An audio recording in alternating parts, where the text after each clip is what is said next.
Hi, I'm Maggie. I'm a psychiatrist and I specialize in sleep. We always hear that we need to get enough sleep and we need to improve the quality of our sleep. I think I have preached it in every video. But why do we need sleep? What exactly do we gain by getting a good night's sleep? And what risks are we taking when we don't get enough sleep? I have divided this video into two. I will talk about the benefits to our physical health and our benefits to our mental health. Let's start with the physical side. The first physical benefits that probably is one of the most noticeable ones is energy. The process of how our bodies get, store and use energy is quite complex. But what's important is that sleep restores our energy in all parts of the body. So when we get good quality sleep, we wake up feeling refreshed. During our sleep, the body repairs itself. It repairs different cells, like for example muscle cells and brain cells. So when your muscle cells repair themselves, it's good because whatever training you got the day before or whatever pressure you put on your muscles, they have now the time to rest and repair and be ready to face the next day. For example, if you are trying to gain some muscle, then sleep is a must in your to-do list. And don't forget, the heart is a pretty big muscle too. Repairing our brain cells. Well, during our sleep, our brain cells are still active, but this is a time for them to physically repair from the day. One theory states that during sleep, our brain washes out all the excess chemicals that have accumulated there during the day, including different toxic byproducts. Some of these toxins, known as beta amyloid, are known to cause Alzheimer's disease. There was a study done that showed that people who were at a higher genetic risk to have Alzheimer's disease, but they got enough sleep during their lifetime, then the risk of actually developing Alzheimer's disease was lower. Another benefit is to the skin. You've probably heard a lot of commercials focusing on the production of collagen. Well, collagen is an important protein that, among other places, is found in skin. Collagen makes your skin stronger and improves its hydration, thus less wrinkles. Now, amongst other effects of sleep on skin, during sleep our collagen is restored, leaving your skin stronger and more refreshed. Beauty sleep indeed. The immune system consists of so many different cells and they all benefit from sleep. Good sleep leads to a stronger immune system, but sleep deprivation can lead to inflammation. The effects of sleep on our immunity is seen in a study that I really like. I like to bring it up every chance I can get, so here you go. The studies have been looking at antibody responses to the vaccines of hepatitis B and hepatitis A. If the person was sleep deprived the night after getting the vaccine, then their antibodies were significantly lower than those who got a good night's sleep. And what is extra interesting is that these differences between the two groups were also seen 6 months later. So next time you're getting any vaccinations, try to get some sleep the night after. There are many processes in our bodies that are connected to our sleep. For example, the release of the growth hormone is enhanced during our sleep. What does this mean? Well, if a child is constantly in sleep deprivation, then the amount of growth hormone released is lowered and their growth might be affected. Growth hormone does not only make us grow, it also strengthens our bones, helps build our muscles. It's also important in strengthening our immune system and many more other things. So the growth hormone is not only important for children but adults as well. There are other hormones that are affected by our circadian rhythm and our sleep. For example, sex hormones. Sleep deprivation reduces sexual desire and arousal. Then cortisol, also known as the stress hormone. When something stressful happens, cortisol is released really quickly and it affects our whole body. Our heart starts beating faster, our blood sugar rises, our breathing gets quicker. Cortisol is normally released in our body and it is tied to the circadian rhythm. And its pathways in our brain are actually quite same to the ones that help us sleep. So if there's an excess of cortisol, we sleep worse, thus releasing more cortisol, and so on and on. By getting good sleep, your fight or flight system is less active. Obesity. So there are two hormones that control our hunger.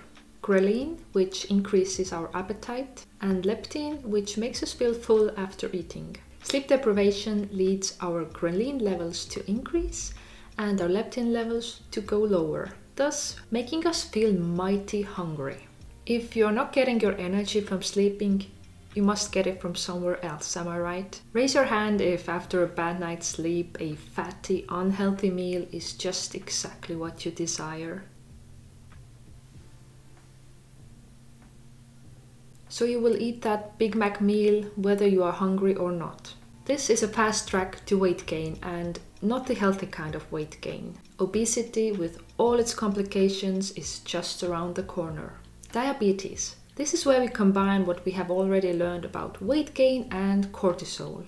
Through different mechanisms, not getting enough sleep leads to weight gain, and then cortisol will make our blood sugar levels go even higher.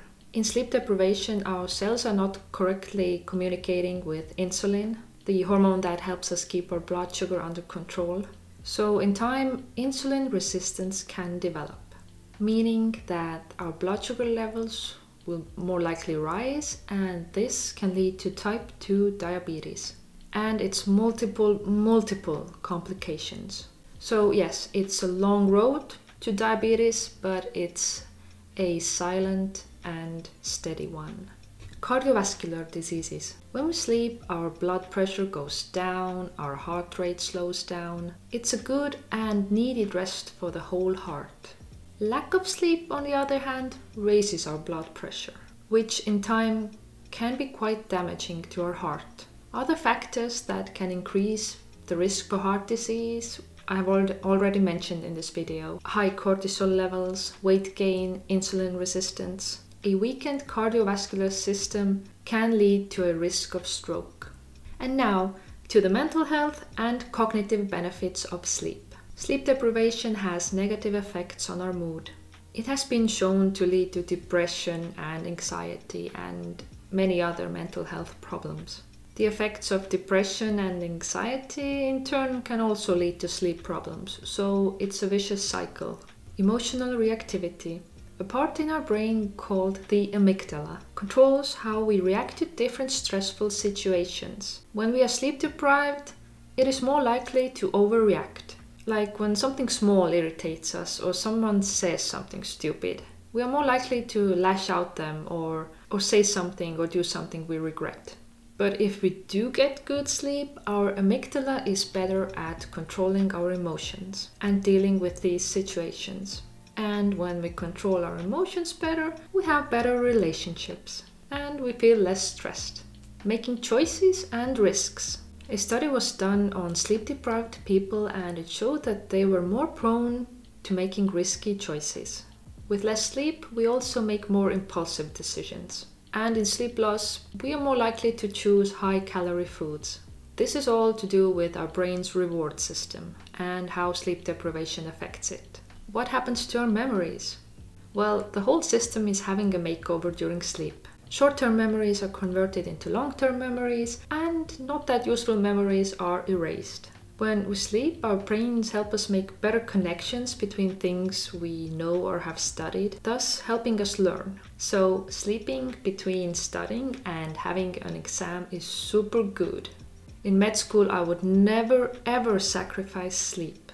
If I would like to go to bed at 10 or 11 p.m., then that's what I did. I never studied through the night. And usually before going to sleep, I would revise the things I studied during the day. I still remember clearly that when I woke up the next morning, the connections and the revising I had done, that was so much stronger and everything was more clear. So don't forget to sleep before a test. Attention and reaction times. It is shown that sleep deprivation disturbs our attention and concentration. This is often seen in car crashes. The person either has slowed reaction times, or they can't concentrate fully on driving, or in really bad cases, they are having micro sleeps. Micro sleeps are so short that in any other situation we wouldn't even notice them, like when on a couch watching TV we just doze off for a second and we think it's really short.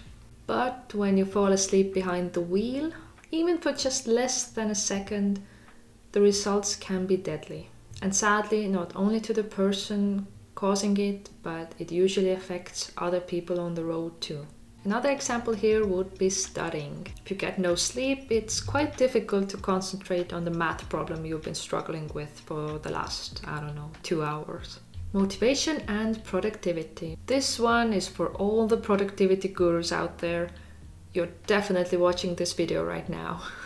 Sleep loss can make us feel tired and sluggish. We'd rather lay in bed all day. So our productivity takes a massive hit, as well as our motivation to do anything worthwhile. Yay! Congratulations on making it this far into the video. If you did, leave a sunflower with your comments so I know who you are.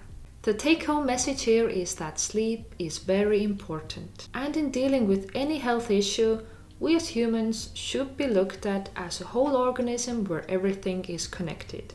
If you use a lot of screens in your bedroom, I recently made a video on why you should throw the TV and other screens out. I'll link it up here and in the description for you to see. For more sleep and mental health related videos, check out my channel and subscribe. I hope you have a good night and sleep tight.